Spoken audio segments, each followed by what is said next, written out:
Hello, freak bitches. Talk about this in much detail because it's really complicated, but the anti-left spectrum, let's say, is very confused, and it could easily tilt very rapidly into the hard right anti-left, which is the danger that you were describing.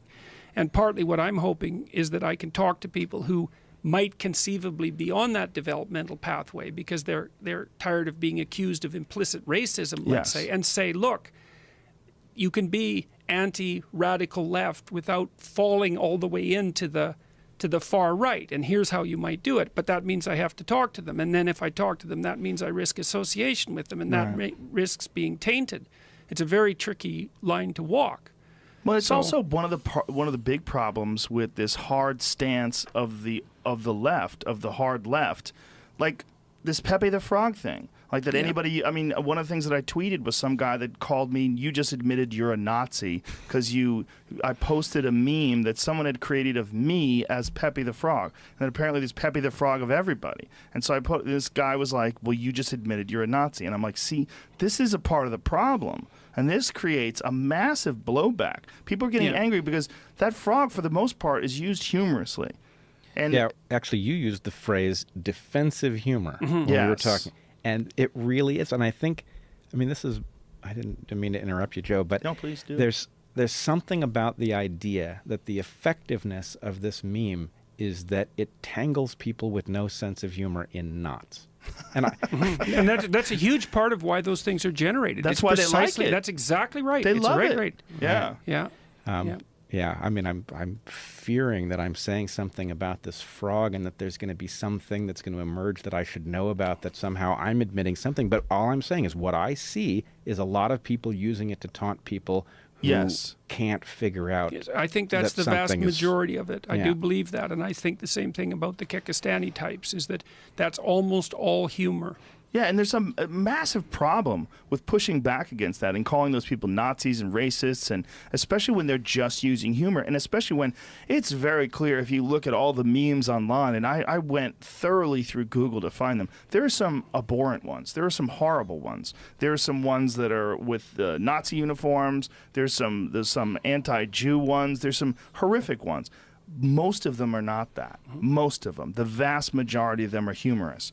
And again, these people are not coordinating. So if one person decides to make a Mickey Mouse racist meme, which, by the way, a lot of the early Mickey Mouse cartoons, you could just take a screenshot, and they're fucking tremendously racist. Right. Because dealing with the sign of the times. I mean, images of black people that were extremely cartoonish.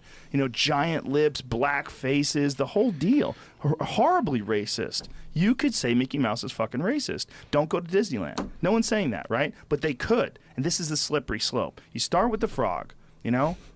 And, you know, first they came for Pepe, and I didn't say anything. Yeah, well, if the frog is racist, you start wondering what isn't racist. Exactly. Because it's a bloody racist. cartoon frog. Well, you can make a cartoon about everything that has ever existed and make that racist. It doesn't mean that the frog is racist. This is where it's crazy. It's like, what percentage of people are making the frog racist? And then for the Southern Poverty Law Center to say that this is a symbol of hate now, this frog. Well, guess what? You just back these fucking people up against the wall and you shored their offenses because now they're realizing, oh, well, these people are mad. They're not just mad like angry, but mad, like insane. Like, you're not looking at this thing rationally at all. You're saying that a frog, where 99% of the memes are just humorous or silly, now the frog is a hate symbol.